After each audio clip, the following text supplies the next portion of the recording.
A taxa de desemprego no Brasil atingiu a marca de 7,7%, segundo dados divulgados nesta terça-feira, 31, pelo Instituto Brasileiro de Geografia e Estatística nesta terça-feira, 31. Esse percentual representa o menor índice para esse período desde 2014, quando a economia nacional enfrentava uma crise, e registrou 6,9% de desempregados. O dado histórico mostra que, considerando diferentes períodos, a taxa de 7,7% é a mais baixa desde o trimestre que se encerrou em fevereiro de 2015, quando atingiu 7,5%, conforme destacou o IBGE.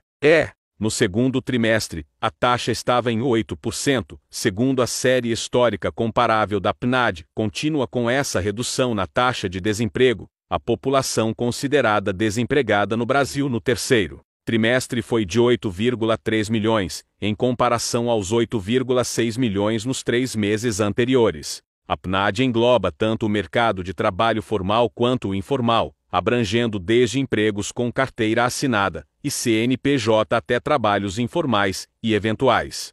O ministro do STF Gilmar Mendes determinou à Polícia Federal que promova a destruição imediata de todos os áudios captados, com ordem da Justiça Federal de Alagoas, dentro da Operação Hefesto, desencadeada em junho para investigar supostas irregularidades na compra de kits de robótica pelo FNDE, Fundo Nacional de Desenvolvimento da Educação. A investigação, trancada e arquivada por Mendes em setembro, sob o argumento de que houve usurpação de competência do STF, girava em torno de Luciano Cavalcante, um assessor próximo do presidente da Câmara dos Deputados, Arthur Lira. Considerando que ao Poder Judiciário compete a tutela das liberdades públicas e inviolabilidades pessoais, determino que a Polícia Federal providencie a inutilização das gravações e dos registros produzidos a partir de medidas cautelares probatórias, observado o rito estabelecido no parágrafo único do artigo 9º da Lei 929/96,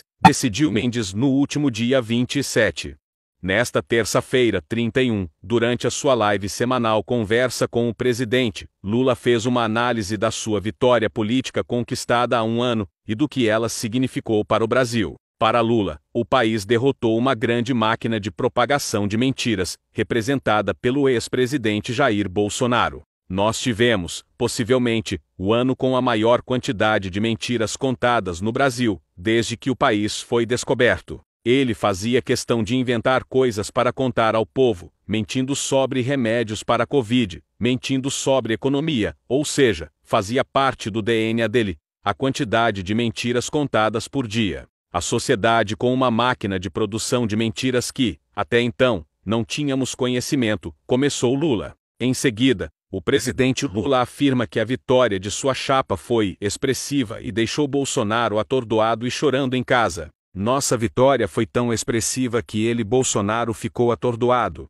Ele ficou em casa por um mês, pois não sabia o que fazer, e a quantidade de dinheiro que eles injetaram no processo eleitoral, a quantidade de uso da máquina pública para tentar evitar a derrota nas eleições, foi de tal magnitude que, quando ele perdeu, ele entrou em parafuso, se trancou em casa e ficou chorando, disse o presidente da República.